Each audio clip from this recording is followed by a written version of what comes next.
So, and then from there he went to Russia, and boy, was this ever a big one! Hey, if everyone remembers that, actually no, he met Putin in Norway. That's right. They actually did it in Norway, and so at this meeting between the two of them.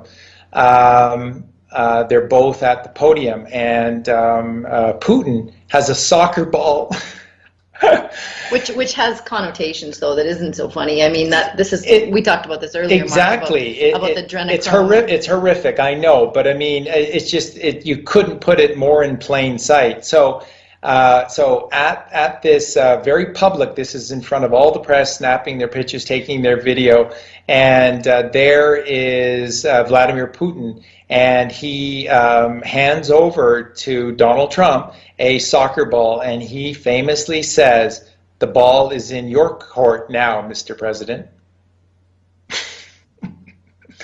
So does everyone get that? Putin hands Trump at this public conference a soccer ball and says, "The ball is now in your court." So what Putin is saying, we're on your team. Please don't have us killed. We're on your team. And so the ball is in your court, but we just want you to know we work for you now. And of course, I'm sure that'll all come out, whether all of these people and who in all of the political realm, who has been working because they had to and who's been working because they wanted to. That's right. So yeah. Well, it's not a bad first 3.5 years of work, really, is it? It's a pretty good track record. Just incredible, and that the soccer ball from Putin. I think for all of you who have been rolling your eyes at this adrenochrome stuff, shame on you. Because but we understand why you'd want to not believe it. I guess it's just that it is the children. You need to take this seriously. Yep. You need to take this. If you do a modicum of research, like Mark said. It just, even away from all of the Trump stuff, the adrenochrome stuff just sticks out like a sore thumb. I mean, that's just the source of Hollywood movie after Hollywood movie. So now, what is going to be the mechanism for eventually communicating all of this to the general public, to the masses? It's presumably going to involve some kind of emergency takeover of the broadcast networks in all these countries. That's the only way it's going to get out to everyone. That's exactly right, Mark. That's exactly right. And what's going to happen is that the only thing that will be available via multiple sources of signals, but it'll be the one channel. It'll be the one thing, and that will be from Gitmo, Guantanamo Bay, and that's going to be the military tribunals where all of these people who are left are going to be accused. And that's the big thing. I think how this all plays out, because the evidence is there's no real defense. They've all tried to make their defenses now by capitulating. So, like again, Kevin Spacey, Jeffrey Epstein, the Bush family. When everyone was at the funeral service for Pappy, good old Timberwolf, when they were all served those letters, they all just panicked, and in fact they requested meetings with Trump after that. And everyone remembers that, right? When did Trump arrive at good old Timberwolf's funeral? Did he arrive early or did he arrive late? He arrived late, did Trump, and he interrupted the service, and he was in the front row, and he interrupted all of these past sitting presidents.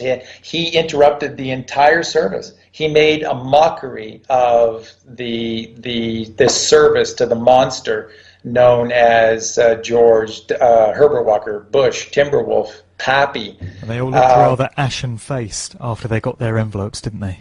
That's right, and let me throw you the punchline. They made overtures to Trump, so just to let you know. And then Trump had them, and he's had various famous people deliver pizzas to various groups in public. And do you folks see any significance in doing this? Why would Trump have Kevin Spacey deliver pizzas in public? Why would they have?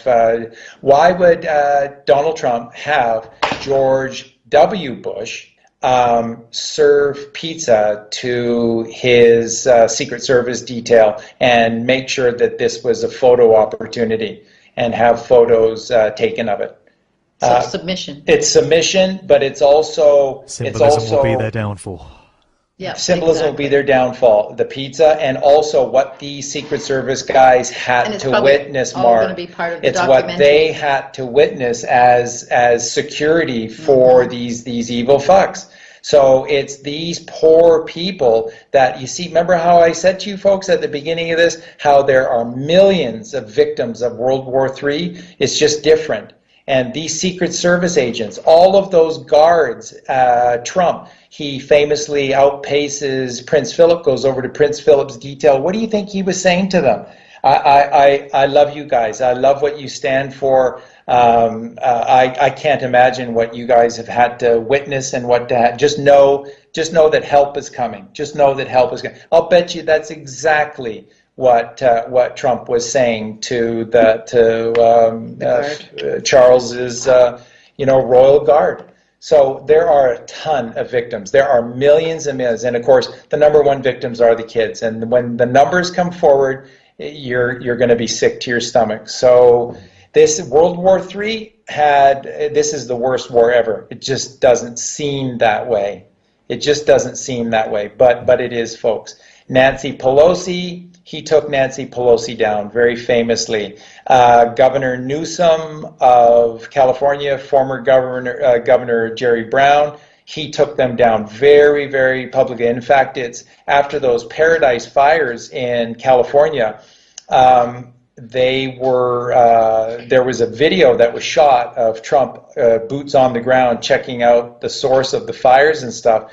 And for 3 straight minutes, both Newsom and Jerry Brown, governor and former governor, had their hands wrapped together behind them for the whole 3 minutes.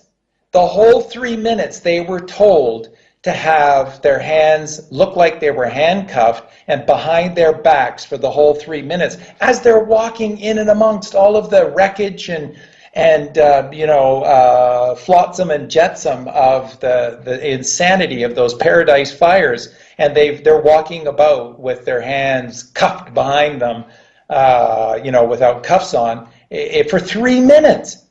And then the picture that I posted on our page the other day, I think going back to the end of March or the beginning of April, Trump forced New York Governor Cuomo to show up to his press conference with his nipple piercings in, and they were showing underneath his white shirt. And I posted the picture. You can see them plain as day, and not a single person in the press noticed it, or if they did, not a single person in the mainstream media said anything. And in one shot, Cuomo was forced to pull back his jacket and unveil, for some bizarre reason, the whole front of his chest, and still nobody got it, or nobody asked him a question about, hey, Governor, why are you wearing nipple piercings? And they appear to be huge nipple piercings. And just so you know, folks, it would be the bar. It's the bar. And so just so you know, folks, the backstory to this is that the footage that Trump had on Cuomo at a spirit cooking events, and Abramovich was there was child murder, torture going on, and at this party, all duded up in different paint and ceremonial costume and stuff, was Governor Cuomo with these big nipple rings. And so you can see how Trump can be pretty tough here, folks.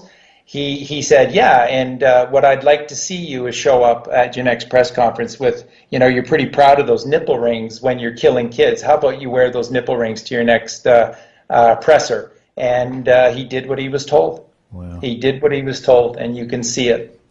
I feel like I need to take a shower after this podcast. Now, if the cabal knows its days are numbered, There's every chance they might try to